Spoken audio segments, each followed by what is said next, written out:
नमस्कार, आप देख रहे हैं खबर फास्ट का खास कार्यक्रम बड़ा मुद्दा और मैं हूं आपके साथ शमशेर सिंह।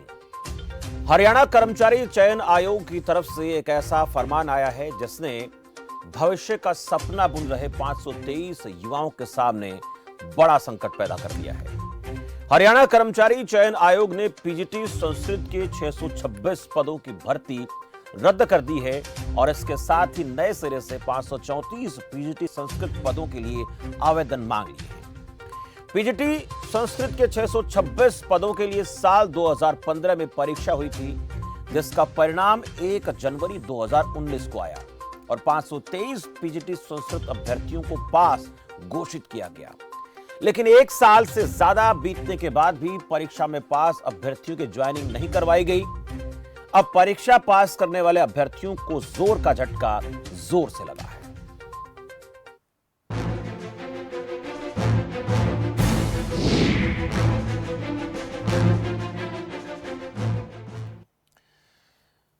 बुधवार को हरियाणा कर्मचारी चयन आयोग ने पुरानी भर्ती प्रक्रिया को रद्द करते हुए नए सिरे से 534 पीजीटी संस्कृत के पदों के लिए आवेदन मांग लिए। 16 फरवरी से 3 मार्च तक 534 पदों के लिए अभ्यर्थी आवेदन कर सकते हैं। 6 मार्च फीस जमा कराने की अंतिम तारीख है। नई भर्ती में 325 पदों को सामान्य, 119 पदों को एससी, 59 बीसीए के लिए और 31 बीसी बी श्रेणी से इन पदों को भरा जाएगा। आयोग ने अभ्यर्थियों को स्पष्ट निर्देश दिए हैं कि वे अपना फॉर्म पूरी सावधानी से भरें। फॉर्म ऑनलाइन जमा होने के बाद कोई फेरबदल नहीं होगा।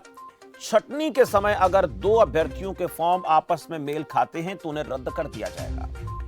14 मार्च को आयोग इन पदों को भरने के लिए परीक्षा का आयोजन करेगा, जिसका समय बाद में निर्धारित किया जाएगा। लेकिन बड़ा सवाल यह है कि भर्ती को रद्द क्यों किया गया?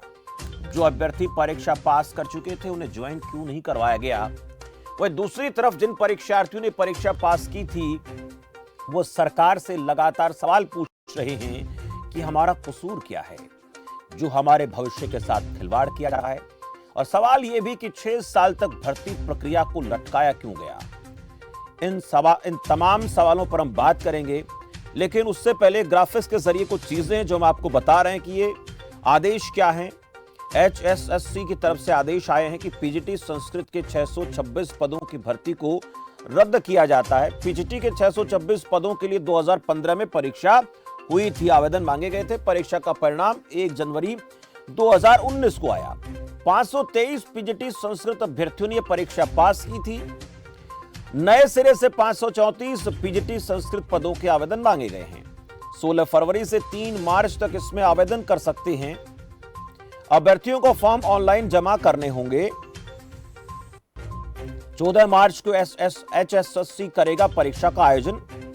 नई भर्ती में आचार्य को एमए संस्कृत के समान माना जाएगा। 2015 में आवेदन करने वालों को आयु और फीस में छूट रहेगी और 2015 के अभ्यर्थियों को आवेदन करना ही होगा। ये इसका पूरा प्रकरण। और पहले से विवादों में रही भर्ती। इंटरव्यू से ठीक पहले बिना सूचना के कुछ बदलाव हुए। अपात्र लोगों को इसमें शामिल कर लिया गया था। अपात्र युवाओं की शैक्षणिक योग्यता में संस्कृत नहीं थी, जैसा कि आवेदन में डिमांड की गई थी, मांगा गया था। योग्यता उनकी शिक्षा शास्त्री व आचार्य की थी। योग्य आवेदकों ने पंजाब एवं हरियाणा हाईकोर्ट की शरण ली कि ऐसे लोगों का इंटरव्यू क्यों करवाया जा रहा है। बढ़ते विवाद को देखते हुए HSSC ने तुरंत कदम उठाया और बदली शैक्षणिक योग्यता के आधार पर इंटरव्यू को रद्द कर दिया कि अब पुराने हिसाब से होंगे। इसकी सूचना हाईकोर्ट को भी दी गई। ये पूरा मामला है। इस पूरे मामले पर आखिर ये अब विवाद बढ़ रहा है और जो अभ्यर्थी हैं जो परीक्षा में पास हो गए थे 523, वो अब आंदोलन के मूड में हैं। सरकार से गुहार लगा रहे हैं कि हमारी इस भर्ती को रद्द क्यों किया गया। मेरे साथ कुछ मेहमान इस वक्त जुड़ चुके हैं, कुछ और लोग जुड़ेंगे। पहले जो जुड़ चुके हैं उनका परिचय कराता हूं। वंदना पोपली हैं, प्रवक्ता भारतीय जनता पार्टी से। वंदना जी, बहुत बहुत स्वागत है आपका।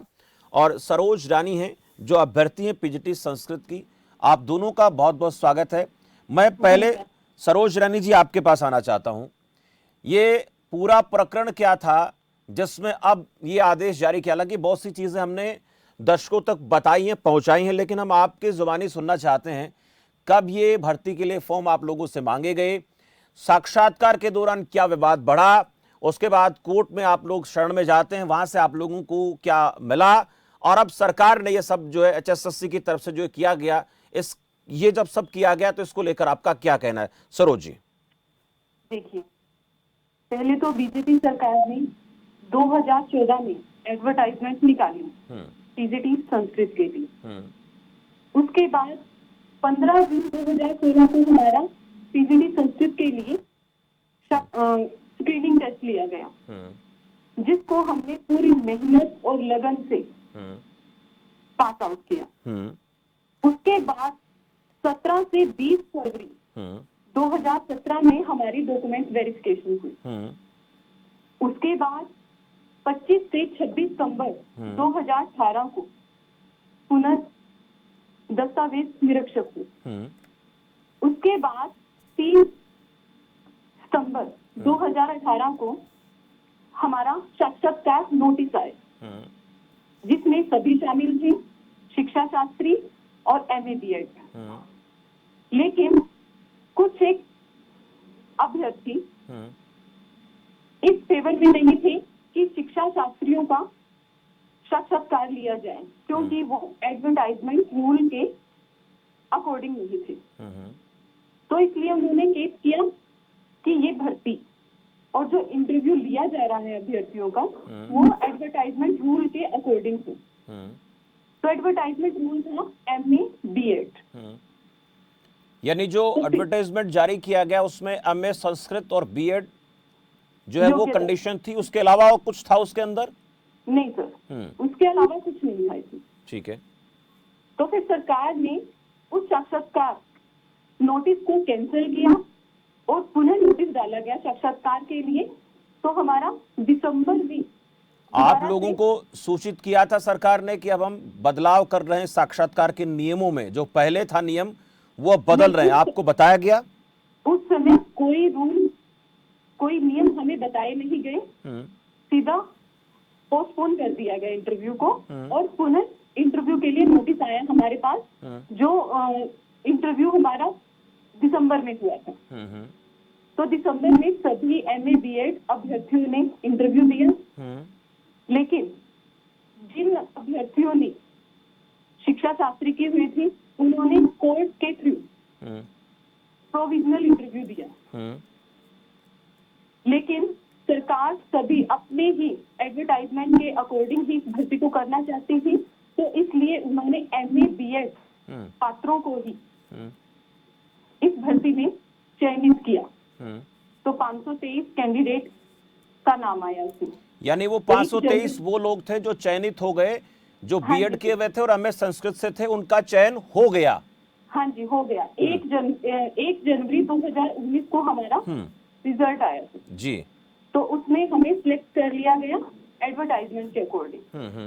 उसके बाद 11 जनवरी से उन अभ्यर्थियों ने जिन्होंने कोर्ट के थ्रू इंटरव्यू दिया था, उन्होंने स्टे ले लिया था।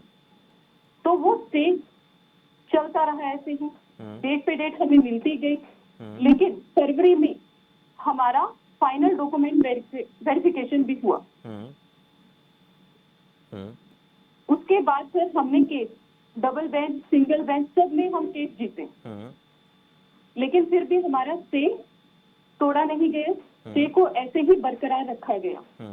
हमें डेट पे डेट मिलती गई, कोर्ट का नोटिस मिलता गया, आगे डेट पे डेट चलती गई।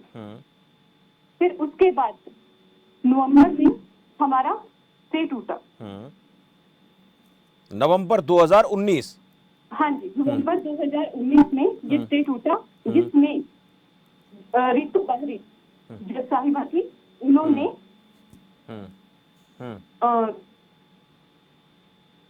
शिक्षा शास्त्रियों को बाहर कर दिया और कहा कि MA BEd ही योग्य है इस भर्ती के लिए। तो एडवर्टाइजमेंट रूल के अकॉर्डिंग ही ये ज्वाइनिंग करवाई जाए, जिसके दौरान हमारे पास 5 दिनों का टाइम है, लेकिन सरकार ने हमें कोई ज्वाइनिंग नहीं दी। उसके बाद फिर से कैंडिडेट ने कोर्ट का सहारा लिया और इस भर्ती पर स्टे लिया। तो उसके बाद से सर डेट पर डेट ही मिले जा रही है। सरकार की कोई मंशा नहीं है हमें ज्वाइनिंग देने की, लेकिन अब ये रूल निकाल दिया है। जब हम 2 साल से, पिछले 2 साल से हम ज्वाइनिंग का वेट कर रहे थे कि हमारी ज्वाइनिंग आ जाएगी, लेकिन कोई ज्वाइनिंग हमें नहीं दी जा रही। पिछले महीने हमारी गीता बहन ने अपने खून से लेटर लिखा था कि हमारे इस कोर्ट केस को खारिज किया जाए और हमें ज्वाइनिंग करवाई जाए। तो सीएम महोदय ने, पीएम ने, सबने आश्वासन दिया, हमें सरकार की तरफ से पूर्ण आश्वासन दिया गया कि आपकी भर्ती का मसला जल्द ही सोल्व किया जाएगा। और वो सोल्व किया किस रूप में, देखिए 523 कैंडिडेट का फ्यूचर को ही बर्बाद कर दिया उन्होंने। बिना नोटिस हमें हमारी भर्ती को कैंसिल कर दिया गया, दोबारा से एडवर्टाइजमेंट निकाली गई। आप बताइए सर, हम क्या करें? ठीक है, किस बेस पर, क्या रीजन है इस चीज का जो हमें इस तरह से प्रताड़ित किया जा रहा है? ठीक है सरोज रानी जी, आपने कई सारे सवालात किए हैं, मैं एक एक का जवाब वंदना पोपली जी से लूंगा। उससे पहले मेरे साथ धर्मवीर ढींढसा भी जुड़ गए हैं, अधिवक्ता हैं चंडीगढ़ हाई कोर्ट से। धर्मवीर जी, बहुत बहुत स्वागत है आपका। और राय सिंह गुर्जर मेरे साथ प्रवक्ता कांग्रेस पार्टी से। राय सिंह जी, आपका भी बहुत बहुत स्वागत है इस खास चर्चा में, आप मेरे साथ जुड़े हुए हैं। धन्यवाद। वंदना पोपली जी, ये 2015 से मामला धीरे धीरे लटकता लटकता 2021 आ गया, और जिन पीजीटी संस्कृत के अभ्यर्थियों को जो पास हो गए थे, चयनित भी हो गए थे, अब मामला जो है यहाँ तक पहुँच गया कि इन लोगों की जो भर्ती थी उसको रद्द ही कर दिया गया। नए सिरे से आवेदन मांग लिए गए हैं। जो आवेदन का पहला प्रोसेस था, उस प्रोसेस में न कहीं आचार्य का जिक्र था, न कहीं शास्त्री का जिक्र था, पीजीटी संस्कृत और बीएड का जिक्र था। उनको भर्ती करने के लिए इतना लंबा इंतजार करना पड़ा, और जब इंतजार के बाद परिणाम सामने आया तो खोदा पाड़ चुहिया तो निकली ही नहीं, कुछ भी निकला ही नहीं। शमशेर जी, मुझे थोड़ा सा समय दीजिएगा कि मैं आपको ये पूरा प्रकरण अच्छे से समझा सकूं। सबसे पहले आचार्य और शास्त्री जिसकी आप बात कर रहे हैं, मुझे ये बताना जरूरी है कि आचार्य इज इक्विवेलेंट टू एमए। जो एमए संस्कृत है उसके इक्विवेलेंट उसको माना जाता है। अगर पीजीटी के लिए कोई जॉब अप्लाई करता है तो आचार्य भी उसके लिए अप्लाई कर सकता है। लेकिन इसके बैकग्राउंड में हमें जाना पड़ेगा। अगर मैं बात करूं 1998 से लेकर 2010 तक आचार्य को बिल्कुल पीजीटी के लिए एप्लीकेबल माना जाता था कि वो पीजीटी जॉब के लिए अप्लाई कर सकता है, उसको एमए संस्कृत से बराबर माना जाता था। लेकिन उसके बाद 2010 में राष्ट्रीय अध्यापक शिक्षा परिषद ने शास्त्री और आचार्य को संस्कृत अध्यापक के योग्य मानना बंद कर दिया। आपको बताना चाहूंगी, आचार्य शास्त्री वो होते हैं जो प्योर संस्कृत मीडियम से डिग्री लेते हैं, जिसमें और कोई सब्जेक्ट का स्थान नहीं होता है, सिर्फ संस्कृत की पढ़ाई जाती है। और जबकि अगर मैं बात करूं एमए संस्कृत की, तो बीए की नॉर्मल पढ़ाई के बाद वो सिर्फ संस्कृत पढ़ते हैं, लेकिन बीए तक बाकी सब्जेक्ट भी वो पढ़ते हैं। तो यहाँ पर जो आचार्य और शास्त्री हैं उनको मानने से मना कर दिया कि जो अध्यापक पद के लिए नहीं हो सकते। केंद्र ने इस चीज को किया, उसके बाद हरियाणा की राज्य सरकार ने भी इसको मान्य कर दिया। अब उसके बाद कुछ जो छात्र हैं वो कोर्ट में चले गए इसके अगेंस्ट, क्योंकि आचार्य की जो पढ़ाई है वो बराबर है एमए संस्कृत के, तो उसको कैसे मना किया जा सकता है। कोर्ट का जो फैसला है उन छात्रों के फेवर में आया और केंद्र ने इस चीज को मानना शुरू कर दिया कि जो आचार्य हैं वो एमए संस्कृत के बिल्कुल बराबर हैं, उसको कम नहीं माना जा सकता। लेकिन अगर मैं हरियाणा की बात करूं, केंद्र सरकार ने इसको मान लिया कि आचार्य और एमए संस्कृत बराबर हैं। लेकिन मैं हरियाणा की बात करूं, हरियाणा ने इसको देखा देखी आचार्य को कैंसिल तो कर दिया कि आचार्य और एमए संस्कृत बराबर नहीं होंगे, लेकिन जब उसको इक्वल माना गया तो उसको अभी तक ठीक नहीं किया गया था। तो 2015 में जब हमने ये चूक कहाँ हुई, किसकी चूक है ये? वंदना जी, पूरी बात आपकी करवा रहा हूँ। वंदना जी, मैं पूरी बात करवा रहा हूँ आपकी, मैं ये पूछना चाह रहा हूँ। जी, 2015 में जब हमने ये वैकेंसीज निकाली तो बहुत सारे ऐसे छात्र जो आचार्य पढ़ चुके थे, उनके भविष्य पे भी कहीं ना कहीं प्रश्न चिन्ह लग गया। मैं मानती हूँ, हमारी सरकार मानती है कि न्याय होना चाहिए सबके साथ, और उसी डायरेक्शन में कोर्ट में भी केस चलता रहा। और हम चाहते हैं आचार्य जो कि पीजी के लिए, पीजीटी के लिए एप्लीकेबल है, एमए संस्कृत जो पीजीटी के लिए एप्लीकेबल है, सभी को चांस मिलना चाहिए कि वो जॉब कर सकें। ये इकलौता इसके पीछे कारण है। नहीं, मैं पूछना चाह रहा था ये चूक हुई क्यों? आप ही की पार्टी की सरकार प्रदेश में है और उसमें आप लोग कह रहे हैं कि ये जो आवेदन मांगे गए उसमें पीजीटी संस्कृत जो है जिसका आवेदन मांगे गए, अब आचार्य की बात हो रही है, शास्त्री की बात हो रही है, वो कोर्ट में चले गए। अब आवेदन जब मांगा गया तो क्या आवेदन करवाने से पहले जो नियम बनाए गए वो ऐसे किसी व्यक्ति ने बैठकर बना दिए कि ऐसी भी दिक्कतें आ सकती हैं? ये जानकारी नहीं थी कि कानूनी अड़चनें आ सकती हैं इस पूरे मामले में? देखिए, चूक जो है 2013 में हुई थी। 2013 में सुप्रीम कोर्ट ने फैसला दे दिया था कि आचार्य और पीजीटी अन्य संस्कृत जो है वो बराबर हैं। उसके बाद उसको हरियाणा सरकार ने नहीं माना है, लेकिन जरूर कहीं ना कहीं अगर प्रशासनिक चूक हुई है तो, लेकिन हम तो मानते हैं कि सबको न्याय होना चाहिए। और आचार्य हैं तो न्याय कहाँ हो रहा है वंदना जी? न्याय कहाँ हो रहा है? न्याय कहाँ हो रहा है? मैं पूछना चाह रहा हूँ आपसे, किन लोगों को न्याय मिल रहा है? 523 लोग चयनित हो जाते हैं, साक्षात्कार हो गया, लिस्ट आउट हो गई, अब उन लोगों को यही नहीं पता कि तुम भर्ती होंगे कि नहीं होंगे। ये न्याय कहाँ से हो गया? नहीं, न्याय इसलिए है कि सिर्फ हिसार में से 500 लोगों ने अप्लाई किया था, जो आचार्य जिन्होंने कर रखा था। आप ये देख सकते हैं कि पूरे हरियाणा में से कितने लोग होंगे जो अप्लाई करना चाहते थे, अप्लाई नहीं कर पाए। तो न्याय तो इसलिए जरूरी था कि सेम अगर क्वालिफिकेशन है, अगर सेम उन्होंने पढ़ाई कर रखी है, तो उनको समान रूप से अधिकार मिलना चाहिए कि वो वहाँ पे अप्लाई कर सके, एग्जाम दे सके, इंटरव्यू दे सके, उसके बाद उनको जॉब मिले। नहीं तो ये फिर बाद में साक्षात्कार के नियम बदले जाते हैं। साक्षात्कार के नियम कौन बदलता है?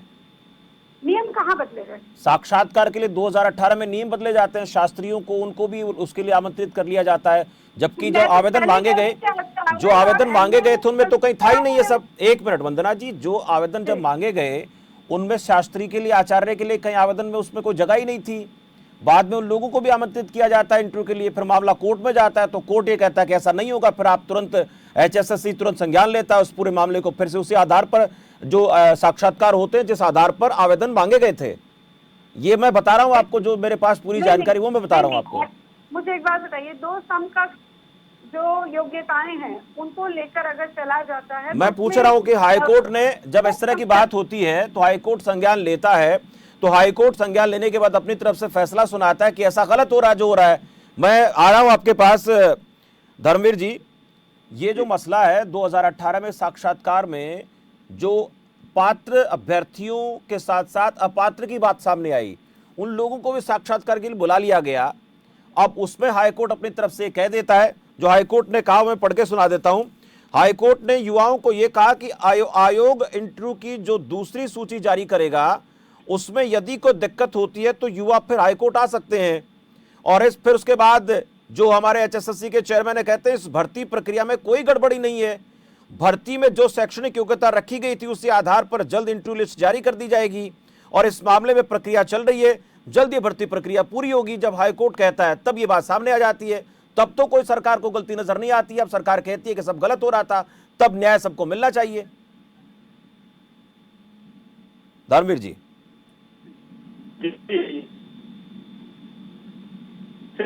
आपकी आवाज नहीं आ पा रही सर मेरे तक। मैं आपके पास आ रहा हूं, मैं कानूनी पहलू इसका समझने की कोशिश करूंगा। वंदना पोपली जी, एक छोटा सा मेरा और सवाल आपसे ये है कि इस भर्ती प्रक्रिया में जब ये पात्र अपने आप को अभ्यर्थी मान रहे हैं, ये हाईकोर्ट में जाते हैं, वो ये कहते हैं कि युवाओं को, उन्होंने ये कहा पात्र को कि आयोग इंटरव्यू की जो दूसरी सूची जारी करेगा उसमें यदि कोई दिक्कत होती है तो फिर युवा हाईकोर्ट आ सकते हैं और इस भर्ती प्रक्रिया में कोई गड़बड़ी नहीं है। ये HSSC के चेयरमैन कहते हैं भर्ती में जो शैक्षणिक योग्यता रखी गई थी उसी आधार पर जल्द इंटरव्यू लिस्ट जारी कर दी जाएगी और इस मामले में प्रक्रिया चल रही। हाँ, मेरे पास भी स्टेटमेंट है, मैं इसको पढ़ रही हूँ। उन्होंने कहा है कि आयोग इंटरव्यू की जो दूसरी सूची जारी करेगा। इंटरव्यू की सूची की बात है यहाँ पर अपॉइंटमेंट की सूची। मैं वही तो कह रहा हूँ, लेकिन चेयरमैन क्या कहते हैं? चेयरमैन क्या कह रहे हैं? चेयरमैन क्या कह रहे हैं? शमशेर सिंह जी, एक मिनट आ रहा हूं आपके पास। चेयरमैन क्या कह रहे हैं? वो ये कह रहे हैं कि इस प्रक्रिया में कोई गड़बड़ी नहीं है और शैक्षणिक योग्यता भर्ती में जो रखी गई थी उसमें तो B.Ed और उसमें तो MA संस्कृत है। वो ये कह रहे हैं उसी आधार पर इंटरव्यू के लिस्ट जल्द जारी की जाएगी। हाँ शमशेर जी, मैं भी वही बात कर रही हूँ कि आचार्य और MA संस्कृत को इक्विवेलेंट माना गया है। हाँ, तो दोनों जब इक्विवेलेंट हैं तो उसमें अगर कहीं पर कंफ्यूजन होती है और बाद में वो कोर्ट में जाया जाता है, लेकिन ये कंफ्यूजन पैदा क्यों हुई? ये कंफ्यूजन कौन दूर करेगा? मैं आ रहा हूँ आपके पास, कंफ्यूजन कौन दूर करेगा? मेरे साथ राय सिंह गुर्जर भी हैं, प्रवक्ता कांग्रेस पार्टी से। गुर्जर साहब, ये इस पूरे मामले पर आज हम चर्चा इसलिए कर रहे हैं कि साफ होना चाहिए कि क्या ठीक है क्या गलत है। सरकार अपना पक्ष रख रही है, जो अभ्यर्थी हैं जो चयनित हुए हैं वो अपना पक्ष रख रहे हैं, और कोर्ट का इस पूरे मामले पर अपनी तरफ से क्या रुख रखा गया और आगे क्या होगा उस पर भी हम बातचीत करेंगे। कांग्रेस पार्टी क्या कहती है? शमशेर सिंह जी, देखिए, हरियाणा कर्मचारी चयन आयोग ने भारतवर्ष के अंदर एक ऐसा रिकॉर्ड बनाया है जिसमें पेपर लीक कार्ड लगभग 50 से अधिक बार, प्रक्रियाओं में अनियमितताएं, अपनों को बंद दरवाजे से भर्ती में साजिश के तहत शामिल करना और लगातार प्रक्रियाओं में अनियमितताएं। राय सिंह जी, जो आप बात बता रहे हैं ना, मुझे उसका प्रूफ के साथ आप बताएं। पिछले दरवाजे से भर्तियां आप बताएं। देखिए, मैं चाहता हूं कि जो आप बोले, हाँ बोलिए। हाँ, इन्होंने इनकी एक इस प्रकार से साजिश है। देखिए, जिस प्रकार से वंदना पोपली जी कह रही हैं कि 2013 में, मतलब 15 में जो इन्होंने आवेदन मांगे थे, जो प्रक्रियाओं का आवेदन किया था, वो 13 के साथ जोड़ रहे हैं। क्या इनकी अपनी कमी नहीं है? 2015 में जब इनके सामने योग्यता की बात आती है, क्या योग्यता को ये प्रतिपादन नहीं करते? क्या उसको बताते नहीं है कि कौन सी योग्यता कहाँ पर होगी? और उसके बाद जब आपने अभी बताया है जिस प्रकार से आपने कि हाई कोर्ट के अंदर सरकार ने क्या कहा, और उसके बाद सरकार की किस प्रकार से हाई कोर्ट में झूठ बोल कर आते हैं, और जब इनके खिलाफ काम होता है तो ये पुरानी प्रक्रियाओं पर इसकर वोट डालते हैं। देखिए, किसी प्रकार से मैं आपको फिर एक बार साबित करना चाहता हूं कि कर्मचारी चयन आयोग हरियाणा सरकार के साथ साथ भ्रष्ट आचरण के एक ऐसा अड्डा बन चुका है जिसमें हरियाणा के रोजगार प्राप्त करने वाले युवाओं के साथ सदैव अनदेखा होता है। यहाँ पर केवल देखिए, अभी देख रहा, पिछली बार जब एग्जाम हुआ था 26 स्तर का, एक केवल सेंटर को अधिक आवेदन देने के साथ साथ उसको प्राथमिकता दी गई, अलग से बच्चों के एग्जाम दिए गए। और अभी जो 816 जो इन्होंने इसके साइंस के और साइंस को निकाला है, उनके लिए पीपली के अंदर एक अलग सेंटर दिया गया, जहां पर लगभग 250 पेपर एग्जाम के कोड के साथ अलग दिए गए और 10,140 जो सदस्य थे उनको अलग दिया गया। तो यहाँ पर आप देखिए, पहले से ही, और जब उन लोगों ने, उन अभ्यर्थियों ने कहा कि हमारे साथ यहाँ पर पीपली में ये अलग से कोड दिया गया है, ये अनियमितता है, ये हमारे साथ साजिश है, और जब वो आयोग पहुंचे, क्योंकि देखिए शमशेर सिंह जी, यहाँ पर क्या हुआ कि उसके बाद 1 फरवरी को जब आंसर शीट अपलोड की गई तो इन्होंने एक ही प्रकार की आंसर शीट लोड की थी, लेकिन जैसे ही अभ्यर्थी वहां पर पहुंचे तो उनका अलग से कोड दिया गया। तो पूरी की पूरी जो प्रक्रिया भर्ती है, ये भ्रष्टाचार के आचरण में डूब चुके हैं, और हरियाणा सरकार जो हर क्षेत्र में, हर तरीके से, हर मुद्दे पर फेल हो चुकी है, केवल प्रादेशिक बात करती है। नहीं, आज हम सर इस भर्ती की बात कर रहे हैं। मैं 1 मिनट, मैं बात कर रहा हूँ सर, इस संस्कृत के जो पीजीटी की भर्ती की हम बात कर रहे हैं। आपने सारी बातें एक साथ लगा दी। मैं इस पर ज्यादा फोकस कांग्रेस पार्टी का चाह रहा था। वंदना जी कुछ कहना चाहती हैं? वंदना जी जल्दी से कहें, फिर कुछ। देखिए आप यहाँ पर बात कर रहे हैं साजिश की। साजिश तो वही लोग करते हैं ना जिनको पहले से इन सब चीजों की आदत हो।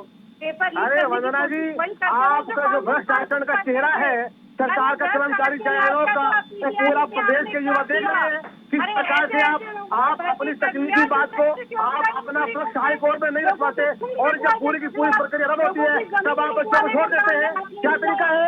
किस प्रकार से आप चाहते हैं? क्या हरियाणा प्रदेश के युवाओं के साथ इस प्रकार का न्याय करोगे? आज अगर वो बच्चे सड़क पर है, अगर वो घर सड़क पर है, हम इस चर्चा को हंगामे की भेंट नहीं चढ़ने देना चाहते। इस चर्चा में जो हम बात कर रहे हैं, देखिए, दोनों मेहमानों से मेरी गुजारिश है कि थोड़ा शांति का अपनी तरफ से परिचय दें। अगर ऐसे आपस में लड़ते रहे तो फिर एक दूसरे का आप लोग बड़े मुद्दे उखाड़ते रहेंगे और उससे जिस दिशा में चर्चा को जाना चाहिए वहां तक नहीं जा पाएगी। थोड़ा शांत आप दोनों, गुजारिश आप दोनों से। राय सिंह जी, थोड़ा सा आपसे गुजारिश है। वंदना जी, आपसे मेरी गुजारिश है, आप दोनों आपस में जो टीवी वाली लड़ाई होती है वो ना करें। थोड़ा शांति मैं चाहता हूँ, थोड़ा शांत रहें। टीवी की चर्चाओं में जो जंग होती है वो मैं देख पा रहा हूँ, वैसे नहीं होनी चाहिए, बात होनी चाहिए। मैं आ रहा हूँ, ढींढसा साहब आपसे पूछना चाह रहा हूँ जी। ये अभी जो टीचर हैं, अभ्यर्थी बात कहूंगा, टीचर तो नहीं कहेंगे, टीचर बन जाते अगर इनको ज्वाइन करा दिया जाता। अब तो अभ्यर्थी कहेंगे, पास आउट टीचर कहेंगे पीजीटी के। अब इस पूरे मामले में जो सरकार ये कह रही है कि 15 में जो आवेदन मांगे गए उसमें 13 वाली गड़बड़ियां थी, उसकी वजह से सब हो गया। अब इसके लिए जिम्मेदार तो जो आयोग है जिसने आवेदन मांगे हैं वही जिम्मेदार है। अब उसका खामियाजा टीचर क्यों भुगते हैं? अब सरकार कह रही है सबके साथ हमें न्याय करना है। अब न्याय कैसे होगा ये आपसे समझना चाह रहा हूं। जी शमशेर जी, देखिए अगर इस मामले को आप गहराई से देखें, जो टीचर नियुक्त किए गए और उनकी जो योग्यता तय की गई उसके हिसाब से उनकी नियुक्ति की गई। कुछ लोगों ने आरोप लगाया कि उनकी एलिजिबिलिटी बनती थी, लेकिन सरकार ने जो योग्यता तय की उसके कारण उनका जो अधिकार था, दे कैन बी अपॉइंटेड, वो अपॉइंट हो सकते थे, वो रह गए उसके कारण। और इन पूरी परिस्थितियों में जब हरियाणा सरकार के पास जो नियुक्त टीचर करने हैं उनकी संख्या, जिन टीचरों को वो नियुक्त कर रहे थे उनसे अभी ज्यादा और नियुक्ति की गुंजाइश है, तो इन लोगों को जो सालों साल तक प्रक्रिया के माध्यम से गुजारा गया, टेस्ट लिए गए, जिनको टेस्टों में जिन्होंने पास किया गया और केवल एक नियुक्ति पत्र उनको सौंपना रह गया था, ये सीधे तौर पर युवाओं के साथ खिलवाड़ है, मजाक है। सरकार चलाने वाले बदलते हैं, सरकारें चलती रहती हैं, बोर्ड के चेयरमैन और सदस्य बदल सकते हैं, लेकिन हरियाणा कर्मचारी चयन आयोग स्थायी तौर पर एक संस्था है। ये सीधे तौर पर देखने की जरूरत है, समझने की जरूरत है कि क्या कानूनी पहलुओं में वहां जिन लोगों को बिठाया जाता है, राजनीतिक उनके समझ लीजिए आप, उनकी योग्यता लगा लीजिए या उनके संबंधों के कारण, क्या वो लोग काबिल नहीं है कि वो नियुक्तियां सही तरीके से कानूनी दायरे में नहीं कर सकते? क्या हरियाणा सरकार के जो पैरोकार हाई कोर्ट में है वो मामले की सही मायने में सही तथ्य हाई कोर्ट के सामने नहीं रख पाए? चाहे दोष इसमें सरकार को दें, कर्मचारी चयन आयोग को दें, या सत्ता पक्ष और विपक्ष एक दूसरे के खिलाफ आरोप प्रत्यारोप का दौर इसके माध्यम से जारी रखें, लेकिन सीधे तौर पर इसका नुकसान उन अभ्यर्थियों को जिनकी नियुक्ति पत्र केवल मिलना था उनको हो रहा है, और एक खिलवाड़ आप बेरोजगार और काबिल लोगों के साथ सीधे तौर पर इस लुका छिपी के माध्यम से खेल रहे हैं। जी धर्मवीर जी, आपके पास आऊंगा तो एक महत्वपूर्ण सवाल पूछूंगा कि इन अभ्यर्थियों के सामने रास्ता क्या है? बहुत जरूरी है, जो लोग इस वक्त सड़कों पर हैं, अपनी मांग को लेकर चंडीगढ़ तक प्रदर्शन कर रहे हैं, और परिवारों में एक तकलीफ का माहौल मैं कहूँगा, क्योंकि 6 साल तक इस उम्मीद में बैठे रहे कि नौकरी मिलेगी मिलेगी मिलेगी, और 6 साल बाद ये पता लगता है कि हम पास भी हो गए, हमारा साक्षात्कार भी हो गया, सब कुछ हो गया, नियुक्ति पत्र मिलने से पहले आदेश आ गया, एक चिट्ठी आती, छोटी सी चिट्ठी, और वो एकदम ऐसा झटका देती है कि सबके अरमान ठंडे पड़ जाते हैं। सरोज रानी जी बात कर रहे हैं, वंदना जी सरकार का पक्ष रख रही है, सबके साथ न्याय कर रहे हैं हम, तो क्या दिक्कत आप लोगों को? न्याय होने दें आप। और ये भी कह रही है कि साथ साथ में जो उसके साथ साथ ये भी, हाँ, मामला हाई कोर्ट यहाँ पर मैं काउंटर करना चाहता हूँ। आ रहा हूँ गुजर साहब, 1 मिनट आपके पास आऊंगा। देखिए मुझे सबकी बात रखनी है, आपकी बात भी रखवानी। एक और सरोज रानी जी, एक और सवाल, ये बात हो रही है कि जो शास्त्री की बात हो रही है, आचार्य की बात हो रही है, क्या वो इसके इक्विवेलेंट बात हो रही थी? पहले हुई थी ये बात आप लोगों से? एडवर्टाइजमेंट में इक्विवेलेंट नाम का कोई शब्द नहीं था, तो इक्विवेलेंट नाम की बात अब कहाँ से आ गई? जी ठीक है, सरोज रानी जी बात पूरी करें। हाँ, भर्ती तो एडवर्टाइजमेंट के अकॉर्डिंग ही हुई थी, क्योंकि पहले रूल ये नहीं था। 2017 में वो इक्विवेलेंट हुए हैं एमए और बीएड के, और हमारी एडवर्टाइजमेंट में इक्विवेलेंट नाम का कोई शब्द नहीं था, तो वो योग्य कैसे हो गई? ठीक है। और जबकि हमारा रिजल्ट, फाइनल रिजल्ट निकाल दिया गया है, हम ज्वाइनिंग के लिए वेट कर रहे हैं, और ज्वाइनिंग का नोटिस आने ही वाला था। हमारी पैरवी हाई कोर्ट की डिवीजन में चल ही रही थी, तो हाई कोर्ट की उस डिवीजन से पहले, निपटने से पहले हमारी री एडवर्टाइजमेंट कैसे निकाल सकती है सरकार? ये मामला अभी कोर्ट में हो रही है, विचाराधीन है, और उससे पहले रद्द कर दिया गया भर्ती को। सर रद्द का कोई नोटिस नहीं आया हमारे पास, पहले ही एडवर्टाइजमेंट निकाल दी गई। वंदना जी, धोखाधड़ी तो मुझे लगता है बड़ा गलत शब्द हो जाएगा। सरकार किसी के साथ धोखाधड़ी नहीं करती है। वो समय अलग था जब नियुक्तियां किस तरह से हो रही है। नहीं, मैं वो कांग्रेस से पूछ लूंगा वंदना जी। मैं तो देखिए, जब मैं एक छोटी सी बात बता रहा हूँ वंदना जी, जब जो टीचर पहले पीटीआई टीचर्स का जो भर्तियां रद्द हुई ना, उसको लेकर कांग्रेस से बहुत तीखे सवाल हमने पूछे थे। मैंने पूछे थे कि आप लोगों ने ऐसा गलत क्यों किया? आप लगातार भर्ती के नियम बदल रहे हैं और बार बार आप भर्ती के नियम चेंज कर रहे हैं, तो जिम्मेदार तो आप हैं। आप इसमें सरकार को दोषी क्यों ठहरा रहे हैं? भारतीय जनता पार्टी सरकार को क्यों जिम्मेदार बता रहे हैं? आप जिम्मेदार तो आप हैं। मैंने ये कड़े सवाल, आप भी शायद रही होंगी उस चर्चा में, मैंने पूछा कि आपने ऐसा किया क्यों? अब आप सरकार के ऊपर ठीकरा फोड़ दें, लेकिन अब बात जब इन पीजीटी संस्कृत की बात आई तो सवाल फिर आपसे भी पूछा जाएगा। शमशेर जी, आपकी बात बिल्कुल सही है कि एक बार जब अपॉइंट हो गए, इतने सालों नौकरी कर ली, और उसके बाद उनका आवाज को कोर्ट में सही से नहीं रखा गया। और सही बात है, आपने उस समय भी तीखे सवाल पूछे थे, लेकिन आपके माध्यम से मैं ये आपके चैनल के माध्यम से कहना चाहती हूँ, मुझे कहीं से डिस्टर्बेंस आ रही है आवाज में, पता नहीं कहाँ। एक मिनट वंदना जी, मुझे डिस्टर्बेंस आ रही है। किन के ऑडियो में प्रॉब्लम है? ये राय सिंह जी के ऑडियो में प्रॉब्लम है कि धर्मवीर जी, वंदना जी, अगर आपके पास किसी को ऑडियो में कोई प्रॉब्लम है, थोड़ा सा आप जगह चेंज कर सकते हैं या फिर थोड़ा सा ऐसा स्थान आप चेक कर सकते हैं या मोबाइल को अपने वो ठीक कर सकते हैं। बीच में डिस्टर्बेंस हो रही है। वंदना जी बोलिए एक बार। हाँ। नहीं, मेरे आसपास कोई डिस्टर्बेंस नहीं। ठीक है, बाकी के साथ किसी साथ हो सकती है, कई बार पता नहीं चलता। वंदना जी बोलिए।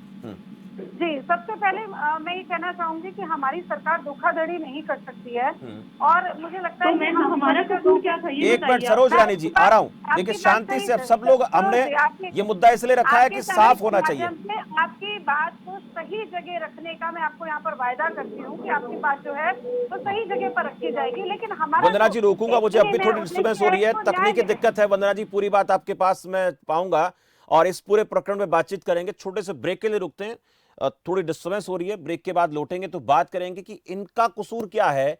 जिन लोगों ने अपना साक्षात्कार भी दे दिया, उनका चयन भी हो गया, ज्वाइनिंग नहीं हुई, और फिर अचानक से कह दिया जाता है कि आप लोगों को दोबारा आवेदन करना पड़ेगा और कुछ पद भी घटाए गए हैं। उन पदों के लिहाज से आप लोग आवेदन करें, हालांकि उम्र में आपको छूट मिल जाएगी, आपको पैसा नहीं देना पड़ेगा फीस का, पर इन 6 सालों से जो तकलीफ ये लोग झेल रहे थे, उस तकलीफ का क्या हिसाब कहीं हो पाएगा? और अब ये फरमान सामने आ गया, अब आप भर्ती नहीं होंगे, दोबारा से आपको इस लाइन में लगना पड़ेगा। वक्त एक ब्रेक का है, ब्रेक के बाद जल्द हाजिर होते हैं।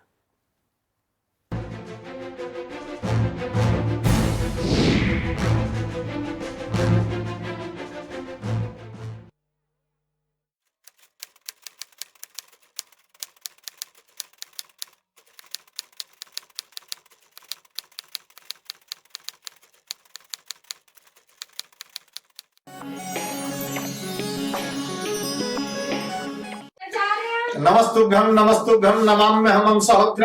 हे आर्य राष्ट्र के रहने वाले मेरे हम उम्र भाई, आप सभी को मेरा नमस्कार है, स्वागत है आप सभी का अपने पसंदीदा प्रोग्राम नाड़ी वैद्य काय क्लब के अंदर। आज आपको डॉक्टर बहकाते हैं, सारा जिंदगी दवा खानी पड़ेगी, कहीं दवाओं के नाम पर और कहीं वंशानुगत रोगों के नाम पर। वंशानुगत रोग कौन से होते हैं पहले ये समझिए। जन्मजात किसी भी रोग को ठीक नहीं किया जा सकता और जन्म के पश्चात होने वाले प्रत्येक रोग को ठीक किया जा सकता है, चाहे वो वंशानुगत हो, चाहे वो दवाइयों की कमी से हो या डॉक्टरों की कमी के कारण कोई बीमारी पैदा हो गई है, उस प्रत्येक रोग को ठीक किया जा सकता है। सर्वाइकल, माइग्रेन, बीपी, एसिडिटी, कब्ज, नमूनिया, दमा, किसी भी प्रकार का चर्म रोग, और भले ही आप HIV और एड्स से ग्रसित क्यों न हो, प्रत्येक रोग को आयुर्वेद में सही तरीके से सदा के लिए ठीक किया जा सकता है, क्योंकि आयुर्वेद रोग के कारण को दूर करता है और शरीर में रोग से लड़ने की ताकत को पैदा करता है, यानी इम्यून सिस्टम को मजबूत बनाता है। जब आपके शरीर में रोग से लड़ने की ताकत पैदा हो जाती है तो कोई भी रोग ठीक होने के लिए असाध्य नहीं कहा जा सकता, प्रत्येक रोग को ठीक किया जा सकता है। अधिक जानकारी के लिए इन नंबरों पर संपर्क कीजिए या हमारी वेबसाइट nvkbhat.com पर जाइए।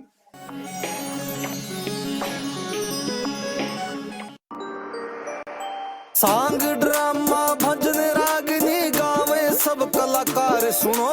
VSPL यूट्यूब चैनल पे रंगों की झनकार सुनो। VSPL यूट्यूब चैनल पे रंगों की झनकार सुनो। गरीब को सस्ती दवाई मिले,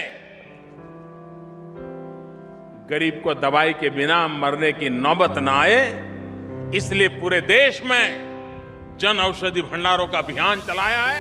भारतीय जन औषधि परियोजना के अंतर्गत अब तक देश भर में हजारों जन औषधि केंद्र खोले जा चुके हैं, जहां पर उच्च गुणवत्ता वाली जेनेरिक दवाइयां बाजार मूल्य से 90% तक की कम कीमत पर उपलब्ध हैं। जन औषधि का निशान है उच्च गुणवत्ता की पहचान, इसे देखकर ही दवाई खरीदें।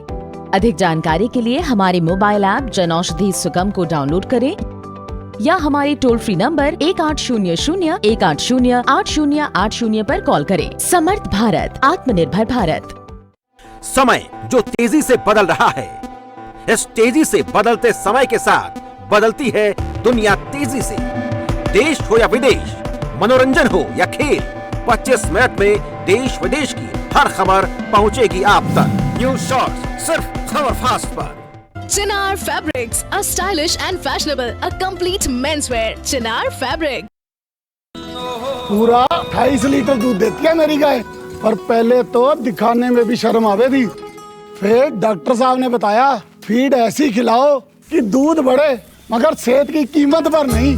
असीस मिल्क श्योर 30 भरपूर दूध देने वाले पशुओं के लिए पोषण से भरपूर आहार। इसके शक्तिशाली तत्व दूध देने की क्षमता बढ़ाते हैं, साथ ही साथ पशु की सेहत भी बनाते हैं। कंपटीशन में जाके रहेगी एक दिन। बेहतर दूध बेहतर स्वास्थ्य सालों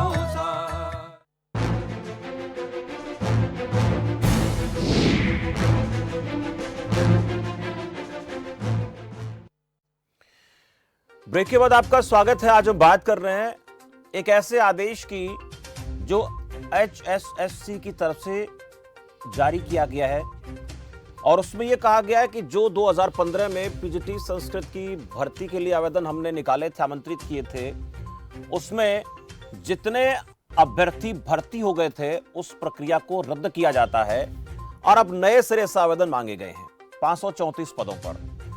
अब उसको लेकर जो अभ्यर्थी हैं, जो पीजीटी संस्कृत का ख्वाब संजोए हुए थे, उन्हें एक बहुत बड़ा झटका लगा है और उनका यह आरोप है कि इसमें सरकार की तरफ से बेहतरी से, पारदर्शिता से काम नहीं किया गया। सरकार का पक्ष रखने के लिए मेरे साथ वंदना पोपली हैं, इन अभ्यर्थियों का पक्ष रखने के लिए मेरे साथ सरोज रानी हैं और धर्मवीर ढींढसा अधिवक्ता के तौर पर मेरे साथ जुड़े हुए, और कांग्रेस पार्टी की तरफ से इस पूरे मसले पर चर्चा के लिए राय सिंह गुर्जर मेरे साथ हैं। वंदना पोपली जी, आपसे मैं बात कर रहा था, थोड़ी दिक्कत आ रही थी, उसके बाद चर्चा को आगे बढ़ाते हैं। देखिए, ये जो मसला है, अब इनके सामने तो संकट खड़ा हो गया। अब सरकार के लिए भी कहीं ना कहीं संकट की स्थिति तो है, इसमें कोई दो राय नहीं है कि कोई भर्ती वर्तमान सरकार निकाले या पिछली योजना की बात कर लेते, सरकार तो बीजेपी की थी, उससे सरकार के काम के ऊपर सवाल तो खड़े हो जाते हैं। एक निशान, सवालिया निशान लग जाता है कि आप ही की तरफ से निकाली गई भर्ती, आप ही के राज में, उसी में स्टे लग रहा है, मामला कोर्ट में जा रहा है, फिर आप ही को उसको रद्द करना पड़ रहा है, नए सिरे से आवेदन मांगे जा रहे हैं। इन चीजों को दुरुस्त करने के लिए सरकार के पास समय बहुत था, देर नहीं कर दी क्या सरकार ने? शमशेर जी, मुझे लगता है कि यहाँ पे देर वाली बात नहीं है। जहाँ तक यहाँ पर अभी सरोज जी हैं, वो पीजीटी संस्कृत हैं, एमए संस्कृत हैं, उन्होंने अप्लाई किया था, साथ के साथ जो शास्त्रीय आचार्य हैं उन्होंने भी अप्लाई किया था और दोनों ही लगातार बार बार कोर्ट जाते रहे। वो समय जो है कोर्ट में गया है, चाहे ये पीजी संस्कृत वाले गए हों या आचार्य गए हों। जब बाद में सरकार ने कहा कि आप दोनों मिलकर, क्योंकि दोनों के इंटरव्यू हो चुके थे, आप दोनों मिलकर एक मेरिट लिस्ट पर आप एग्री हो जाओ, क्योंकि शुरुआत से इस मामले को देख रहे हैं तो दोनों में से ही कोई भी एग्री होने को तैयार नहीं हुआ कि जो मेरिट लिस्ट है वो दोनों को मिलाकर बनानी चाहिए। कोर्ट में भी इस बारे में बात की गई और जब दोनों एग्री नहीं हुए तो एक ही ऑप्शन था कि दोबारा से इंटरव्यू कर दिया जाए और जो दोनों योग्यताएं हैं उनके आधार पर। देखिए वंदना जी, दो बातें आप कह रही हैं, आप दो बातें जो कह रहे हो उसमें देखिए, मुझे जो बात नजर समझ में आती, मैं बता रहा हूँ आपको क्या था। ये बात सामने आई, विवाद क्यों हुआ? इंटरव्यू से ठीक पहले बिना सूचना दिए शैक्षणिक योग्यता बदली गई, ये सवाल हुआ। इंटरव्यू सूची में यह आरोप लगा कि अपात्र लोगों को शामिल किया जा रहा है। फिर उसके बाद जो अपात्र युवाओं की शैक्षणिक योग्यता एमए संस्कृत नहीं थी, यह आरोप लगा। फिर अपात्र युवाओं की योग्यता शिक्षा शास्त्री या आचार्य की थी, यह था उसमें। लेकिन योग्य आवेदकों ने क्या किया? पंजाब और हरियाणा हाईकोर्ट में इस पूरे मामले पर शरण ली। बढ़ता विवाद, जब विवाद बढ़ा तो एचएससी ने क्या किया? तुरंत प्रभाव से जो आवेदन में जिस प्रकार से आवेदन मांगे गए थे उसी के आधार पर साक्षात्कार कर दिए, यानी उसमें उनको शामिल नहीं किया गया जो आचार्य और हम शास्त्री की बात कर रहे हैं उसमें नहीं थे। और इस शैक्षणिक योग्यता के आधार पर जो इंटरव्यू चल रहा था, बदली हुई शैक्षणिक योग्यता के आधार पर, उसको एचएससी ही रद्द करता है, एचएसएससी की तरफ से रद्द किया जाता है और इसकी सूचना हाईकोर्ट को भी देता है। यह पूरा मसला है। अब ऐसे में सवाल खड़े हो जाते हैं कि सारा काम एचएसएससी ने किया, हाईकोर्ट में मामला चला गया और उसके बाद फिर जो है इन लोगों को ये कहा जा रहा है कि आप लोग फिर से आवेदन करें, उम्र में छूट दे दी है, उम्र आपकी जो ज्यादा हो गई है छूट आपको मिल जाएगी और आपको फीस भी जमा नहीं करानी पड़ेगी। अब कहाँ जाएंगे ये लोग? शमशेर जी, जहाँ तक मेरी जानकारी है, मुझे लगता है कि जिनको आप अपात्र कह रहे हैं उनकी इक्विवेलेंट योग्यता है। मैंने ये कहा पात्र का आरोप लगा, मैंने आरोप लगा, मैंने ये नहीं कहा पात्र। मैं किसी को अपात्र नहीं ठहरा रहा। जो पढ़ा लिखा है वो बीए किए हुए +2 पास है, मैं उसको अपात्र नहीं ठहराता। पात्र आरोप लगा पात्र होने का, मैं ये कह रहा हूँ। आरोप लगा जिन पर अपात्र होने के लिए। दोनों की एजुकेशन क्वालिफिकेशन इक्विवेलेंट है। दोनों ही एमए संस्कृत माने जाते हैं, चाहे आचार्य हो या एमए संस्कृत हो। और जहां तक मेरी जानकारी है, आवेदन में नहीं लिखा गया था ना, उसमें लिखा नहीं गया कि इनको एक्विवेलेंट माना जाएगा। इंटरव्यू हुए हैं, उनके भी इंटरव्यू हुए हैं। और जब दोनों मेरिट लिस्ट के लिए तैयार नहीं हुए हैं तब ये डिसीजन लिया गया है। लेकिन फिर भी आपके चैनल के माध्यम से मैं सरोज जानी जी को और बाकी जितने भी पीजीटी संस्कृत टीचर हैं उनको आश्वासन देती हूँ कि आपकी बात जो है उच्च स्थान पर मैं इसको पहुंचाऊंगी। क्योंकि यहाँ पर ये बात सरकार की है वंदना जी, ये बात सरकार की है। इन लोगों की बात पहुंचाएं, ये बात सरकार के लिए बहुत ये सवाल बन गया है सरकार के लिए कि सरकार भर्ती करे वही कोर्ट में जाके अटक जाए, तो बड़ा मसला है ना। सरकार के ऊपर एक सवाल खड़ा हो रहा है, सरकार के प्रश्न चिन्ह लग रहा है, और जिम्मेदार सरकार की जिम्मेदारी बनती है कि इस मामले को सुलझाया जाए। कोर्ट में क्या मामला, सरकार ने कहीं नहीं अटकाया। देखिए मैंने ये नहीं कहा कि सरकार ने अटकाया, मैं ये कह रहा हूँ आपसे, क्वालिफिकेशन है। मैं ये आपसे कह रहा हूँ कि इस मामले में फजीयत तो सरकार की हो रही है ना। 500 बच्चे ऐसे थे फजीयत तो आचार्य की क्वालिफिकेशन थी और वो इसमें अप्लाई नहीं कर पा रहे थे। मैं ये कह रहा हूँ फजीयत तो सरकार की हो रही है ना। इस पूरे मामले पर जो टीचर हैं वो सरकार से बात करना चाह रहे हैं, अभ्यर्थी सरकार से बात करना चाह रहे हैं और सरकार से बात करके ये चाहते हैं कि हमारा समाधान निकलना चाहिए। तो कहीं ना कहीं उनको तो उम्मीद सरकार से है, और ऐसे में अगर कोई भी विरोध हो रहा है तो सरकार के खिलाफ हो रहा है। अब ऐसे में सरकार के खिलाफ विरोध होगा तो सरकार के सामने सवाल है कि क्या किया जाए। मैं जा रहा हूँ राय सिंह गुर्जर जी के पास। राय सिंह जी, ऐसे क्यों? 10 सेकंड। देखिए, दो ग्रुप है हमारे सामने और दोनों जो है वो इक्विवेलेंट एजुकेशन रखते हैं और दोनों ही चाहते हैं कि, क्योंकि बार बार तो सरोज रानी जी कह रहे 2017 से पहले ये नियम नहीं था, 2017 में आया। 530 कैंडिडेट के साथ हम ऐसा नहीं कर सकते मैम, जिनका सिलेक्शन कर दिया गया है। शास्त्री वाला आचार्य वाला जो नियम आप बात कर रहे हैं, ऐसा नहीं कर सकते कि भर्ती ही रद्द कर दी जाए। शिक्षा संवर्ती सूची में है, 2013 में केंद्र ने इसको ऐड कर दिया था और उसको जो रेक्टिफाई करना चाहिए था कांग्रेस सरकार को, उसको हमने ठीक किया है। लेकिन हम अन्याय नहीं, लेकिन लेट हो गए आप ऐसा नहीं लगता आप लेट हो गए। राय सिंह जी, राय सिंह गुर्जर जी, ऐसी परिपाटी क्यों छोड़ कर गए आप लोग? कांग्रेस पर आरोप लगता रहता है। 2017 में हुए थे वो इक्विवेलेंट। शमशेर सिंह जी, पहले तो जो हमारी वंदना पोपली जी भाजपा की प्रवक्ता है, ये बिना तैयारी के आती है और फिर यहाँ पर बैठकर अपनी अनियमितताओं का, जो एक तरफ सरकार की अनियमितताएं, दूसरा कर्मचारी चयन आयोग की लगातार प्रक्रियाओं में अनियमितताएं, उनको लेकर ये जो जिस प्रकार से नए नए ज्ञान देना चाहती हैं, इनको बिना और न्याय करने की कौन सी न्याय की परिभाषा लेकर बैठी है? अरे प्रदेश के युवा अभ्यर्थी जो है सड़कों पर है, 5 वर्ष के बाद उन्हें सड़कों पर ला दिया गया है। उन परिवार लड़े नहीं, ऐसा अच्छा नहीं लगता। ये उस परिवार जो चर्चा हो रही है ना उसमें बहुत गंभीरता से बात होनी चाहिए। ऐसे लड़ के आप लोग क्या दिखाना चाहते हैं प्रदेश की आवाम को कि ऐसे पार्टियों के प्रवक्ता ऐसे छोटी छोटी बातों पे खींचतान एक दूसरे की करना शुरू कर देते हैं। भविष्य का सवाल उन टीचर्स का है, लोगों को थोड़ा शांत करें आप। राय सिंह गुर्जर जी अपनी बात पूरी करें। वंदना जी आप थोड़ा सा शांत रहे, अभी बीच में ना बोलेंगे आप। राय सिंह जी, मैं ये पूछ रहा हूँ आपसे कि ऐसी परिपाटी क्यों छोड़कर गए? राय सिंह गुर्जर जी, आप ऐसी देखिए राय सिंह गुर्जर जी, आप पाक साफ नहीं कहे जा सकते। मैं सवाल पूछ रहा हूं वंदना जी से, बेहतर सवाल पूछ रहा हूं, लेकिन मेरा सवाल आपसे भी है कि ऐसी परिपाटी क्यों छोड़कर गए सर? आप पर आरोप लग रहे हैं। आपने भी तो जो ड्राइंग टीचर की बात आज हो रही है, जो पीटीआई की बात हो रही है, वहां पर खामियां क्यों आप लोगों ने छोड़ी? अब ऐसी बात अगर आप करेंगे तो परिपाटी चलेगी ना फिर।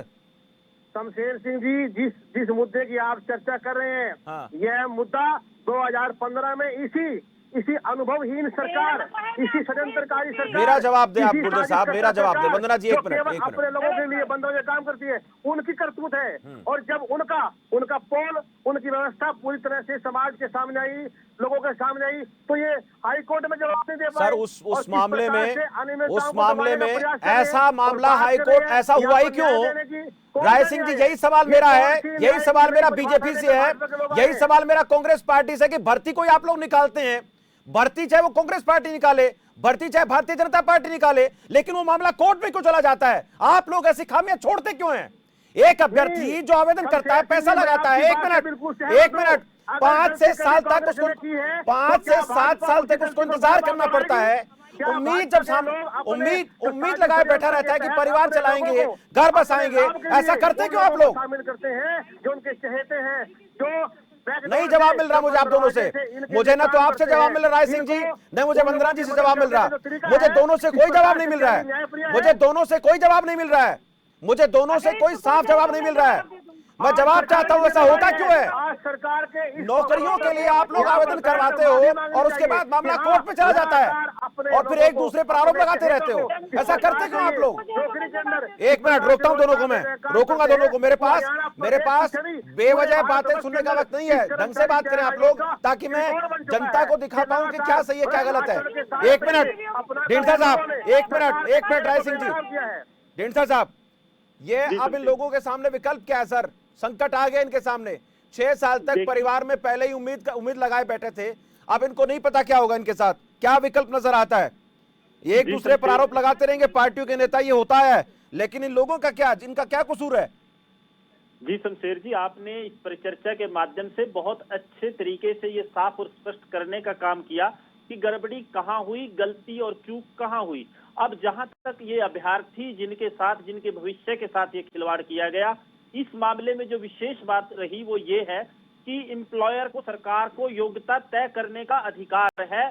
जब भर्ती को नोटिफाई किया जाता है, उसका विज्ञापन जारी किया जाता है, लेकिन विज्ञापन जारी करने के बाद इंटरव्यू के टाइम उसमें तब्दीली करना, कुछ ऐड करना या कुछ कम करना सीधे तौर पर गलत है, जिसको हाई कोर्ट में भी चुनौती दी गई थी। ये मामला निश्चित तौर पे एक बार फिर दोबारा हाई कोर्ट में ये टीचर इसके माध्यम से दस्तक देंगे और वहां इनकी सुनवाई के भी पूरे इसमें आसार, क्योंकि आप भर्ती नोटिफाई करते हैं, इंटरव्यू करते हैं, साथ ही साथ मामला कोर्ट में पेंडिंग चलता है। हरियाणा सरकार के द्वारा नियुक्तियों को कोर्ट के माध्यम से खारिज करने के मामले जरूर है, लेकिन ये पहला मामला है जहां समय समय पर सरकार कोर्ट को सूचना देती है, बताती है कि वो क्या प्रक्रिया कर रहे हैं और कोर्ट की तरफ से इसमें कार्रवाई नहीं की जाती, खारिज नहीं किया जाता। हरियाणा सरकार खुद अपनी भर्तियों को खारिज करने की बजाय मैं कहूंगा कि जिन नियुक्तियों, जिन रिक्तियों के प्रति उन्होंने लोगों के साक्षात्कार लिए थे, उनको नियुक्ति पत्र देने थे, अपॉइंटमेंट लेटर देने थे,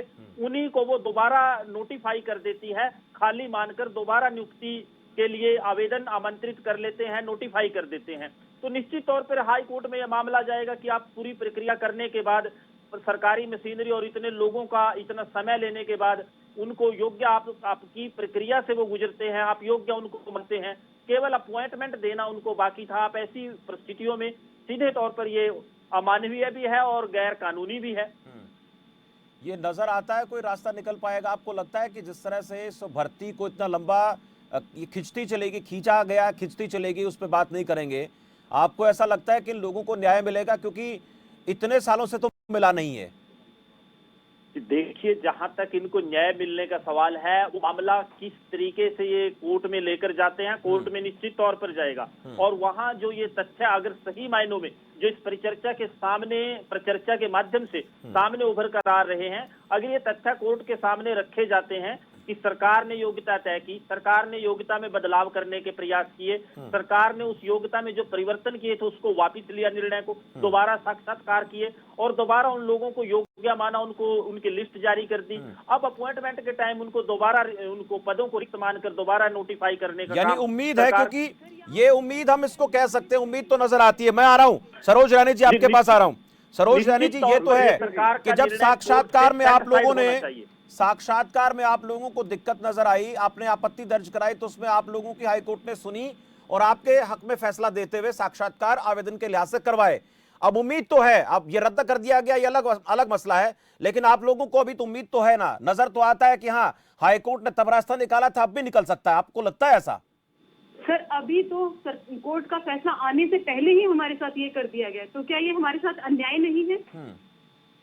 कोर्ट का फैसला तो अभी आया ही नहीं। जब हम सरकार के पास अपनी अपील लेकर जाते थे तो सरकार हमें ये कह के आश्वासन देती थी कि हम कोर्ट के ऑर्डर से पहले कुछ नहीं कर सकते, लेकिन अब तो कोर्ट का फैसला आया भी नहीं अभी तक, उससे पहले ही एडवर्टाइजमेंट कैसे निकाल सकते हैं? मैं ये जानना चाह रहा था कि जिन लोगों को साक्षात्कार में बाद में शामिल किया जाता है, उनकी संख्या की बात करूं, आप लोगों को तो जानकारी होगी ना, कितने लोग थे वो, मोटे तौर पर कितने लोग रहे होंगे आचार्य वाले, शास्त्री वाले? सर 400 के लगभग रहे होंगे। नहीं, 400 के लगभग उन लोगों को साक्षात्कार के लिए। और वैसे आप लोगों ने जो आवेदन किया तब कितनी संख्या रही होगी? सर हमने भी दिया होगा 1000 के लगभग होगा। यानी लगभग 1400-1500 लोग हैं, उनमें से 550-600 के आसपास भर्ती करनी थी, लेकिन पूरे उसमें तब नहीं हो पाए थे। अब मैं ये जानना चाह रहा था आपसे कि सरकार का पक्ष रखने के लिए वंदना जी मेरे साथ हैं, आपको इस बात से संतोष है क्या कि जो बात वो कह रही हैं पैरवी करने की, सरकार के सामने रखने की, आपको नजर आता है कि कुछ होगा हमारे लिए? सरोज रानी जी। हाँ जी। वंदना पोपली जी कह रही हैं कि हाँ, इस पूरे मामले पर हम बात करेंगे, बातचीत रखेंगे, चर्चा होगी और पक्ष जो है वो रखा जाएगा। हालांकि आप लोग मुख्यमंत्री से मिलने की कोशिश कर चुके हैं, इसके साथ साथ ओएसडी अधिकारी लेवल तक आप लोग बात कर चुके हैं, तो उम्मीद नजर आती है कि सरकार आप लोगों की बात सुन रही है? अभी तो सर जैसे सरकार ने एडवर्टाइजमेंट निकाली है, इस बात से तो हमें कोई उम्मीद नजर नहीं आती। जबकि सोल्यूशन एक ये था कि सरकार सीटें बढ़ाती, उनको शामिल करना था तो उनको नए सिरे से शामिल करती, लेकिन 523 कैंडिडेट को निकाल कर तो नहीं करना चाहिए सर ये चीजें। वंदना पोपली जी, ये भरोसा तो नहीं है सरोज रानी जी को, लेकिन हम तो ये मानकर चल रहे हैं कि सरकार जो होती है वो सब कुछ देखती है, सारी चीजें करती है, सरकार का काम होता है क्योंकि जनता ने जिसको चुनकर भेजा है। अब ऐसे में लगभग 400 के आसपास उनकी संख्या रही होगी, शास्त्री की बात ही कर रही है, इसके साथ साथ जो आचार्य की बात हो रही है, उन लोगों को भी एडजस्टमेंट की बात हो सकती थी, तरीका और भी सरकार निकाल सकती थी, इतना लंबा मामला खिंचता नहीं है, लेकिन अब भी बहुत कुछ है, बचा हुआ है बहुत कुछ। शमशेर जी बिल्कुल सही बात है, एडजस्टमेंट करने में तो अगर कहीं पर जरूरत पड़ती है तो सरकार पीछे नहीं हटती। पीटीआई मामले में हमने देखा कि तमाम तरह के जो गलतियां होने के बावजूद भी अगर कई लोग ऐसे थे लगातार जॉब में, उनको कई साल हो गए थे और अब उनको निकाला गया था, तो हमने एडजस्ट करने का काम किया था। उसमें हमने कोशिश की थी हमने उनको एडजस्ट कर दें, लेकिन यहाँ पर सबसे पहले भर्तियां नहीं हुई हैं। दूसरी बात, यहाँ पर हमारे अधिवक्ता भी बैठे हैं, वो भी बहुत अच्छे से समझा सकेंगे कि समवर्ती सूची में है शिक्षा और उसके हिसाब से केंद्र में आचार्य और एमए संस्कृत को इक्विवेलेंट माना गया है और उसको लेकर चलना चाहते हैं। हम नहीं चाहते किसी के साथ भी अन्याय हो। नहीं, उसके लिए अलग से देखिए, जो भर्तियां आवेदन मांग लिए गए थे उनको भर्ती करके नए तरीके से भी आप लोग आवेदन मांग सकते थे, कुछ और तरीका निकाल सकते थे। मैं कह रही हूँ हाँ, वो कांग्रेस के समय में हुई थी और मुझे याद है कि नहीं, ये जो पीजीटी की आवेदन, तो ये तो आपकी पीजीटी संस्कृत तो आपकी पार्टी की सरकार थी ना, पीजीटी संस्कृत। नहीं, देखिए बात न्याय की है यहाँ पर। मैं बिल्कुल सही बात है आपकी कि हमारी सरकार में ही निकाली गई थी, लेकिन आचार्य जो है ऐसे जो कैंडिडेट्स हैं जो कि इक्विवेलेंट थे, जो कि एप्लीकेबल थे, जिनको अप्लाई करना चाहिए था, जिनको जॉब मिल सकती है, उनको हम पीछे नहीं छोड़ सकते। मुझे लगता है उनको भी साथ लेकर चलना चाहिए और दोनों को हमने दोनों को कहा था, अगर लगता है कि मेरिट लिस्ट अगर पीछे कहाँ छूट गए वो, कहाँ एडवर्टाइजमेंट निकालो, हमारी भर्ती को रद्द करके एडवर्टाइजमेंट निकालना ये कोई हल नहीं है। ये तो हमारे साथ जरा सा अन्याय है, ये तो हमारे साथ जरा सा अन्याय है। आप अध्यापिका हैं तो बहुत अच्छे से समझती होंगी कि जितनी आवश्यकता है उतनी ही पोस्ट होंगी ना, उससे अधिकतर ज्यादा तो हम उसको जनरेट नहीं कर सकते। ऐसा नहीं है कि 534 अध्यापकों की आवश्यकता है, ऐसा नहीं है। नहीं, जितनी आवश्यकता है नहीं, ऐसा नहीं है कि 534। अब तो घट गए ना, पिछले 600 से ज्यादा, पहली वंदना जी पहली एडवर्टाइजमेंट में 600 से ज्यादा पोस्ट होती हैं, पहली एडवर्टाइजमेंट में आवेदन में आपने 624 पदों के लिए, अब तो और कम हो गया है वंदना जी, अब तो 100 कम हो गए हैं, अब बढ़ना चाहिए था, घट कैसे गया? 100 वैसे ही कम कर दिए हैं, नंबर जो है उसके कम हुए हैं हमारे पिछले 6 साल में। मेरी बात सुनिए, मुझे लगता है कि जितनी आवश्यकता है संस्कृत जो है, जहाँ तक मैं समझती हूँ कि संस्कृत के सब्जेक्ट, क्योंकि ये ऐच्छिक जो है, अगर मैं बात करूँ 10th और 12th में ऐच्छिक सब्जेक्ट होता है, तो जितने बच्चे होंगे उसी हिसाब से पोस्ट रखी जाती है। और मैं ये मानती हूँ कि ऐसा नहीं हो सकता कि 1000 में से 600। मुझे तो वंदना जी इनका जो टीचर का भरोसा देखिए, जिन लोगों को आप लोगों ने चयन कर लिया, और पोस्ट खाली है वंदना जी, खाली है हमारे पास, भरोसा चाहिए लोगों को, विश्वास। पोस्ट भी है, मुझे 2 मिनट लगेंगे। मैं तो सर नहीं, मैं मेरे पास वक्त नहीं है वंदना जी, भरोसा चाहिए इन टीचर्स को, जो लोग चंडीगढ़ में प्रदर्शन कर रहे हैं, जिनकी नौकरी हाथ में आई, नौकरी लगभग निकल गई, ये मानकर मैं चल रहा हूँ, उन लोगों को भरोसा चाहिए। क्या भरोसा मिलेगा? निकल जाती तो बहुत बुरा लगता ना। मैम आप ये बताइए, अगर आपको 7 सालों तक किसी चीज का भरोसा दिया जाए, आप इसके लिए पूरी मेहनत भी करते हैं और बाद में कहा जाए कि हमें चीज की जरूरत नहीं। चले ठीक है, मैं छोटा सा कमेंट, राय सिंह गुर्जर जी, छोटा सा कमेंट आपका चाहूंगा। ये राजनीतिक मसला ना होकर के अगर इसको राजनीतिक तौर पर ना देखें, सामाजिक तौर पर देखें, जिम्मेदारी से देखें, तो क्या कहते हैं आप? छोटा सा कमेंट राय सिंह जी आपका, ज्यादा वक्त ना लें और आप आरोप प्रत्यारोप ना लगाएं, नहीं तो फिर मैं दूसरी बातों पे आ जाता हूँ। इसका रास्ता बताइए। शमशेर सिंह जी, मेरे हरियाणा प्रदेश के अभ्यर्थियों के साथ जो भावनात्मक रूप से आप भी जुड़े हैं, जो आपने बड़े तकनीकी और बड़े ही अच्छे तरीके से उनकी उम्मीद को जगाया है, उनके समस्या को समझा है, मैं उसी में आपके साथ बात जोड़ते हुए उम्मीद करता हूं कि उनके साथ अन्याय ना हो और न्याय की नई नई परिभाषा भाजपा के प्रवक्ता ना दे।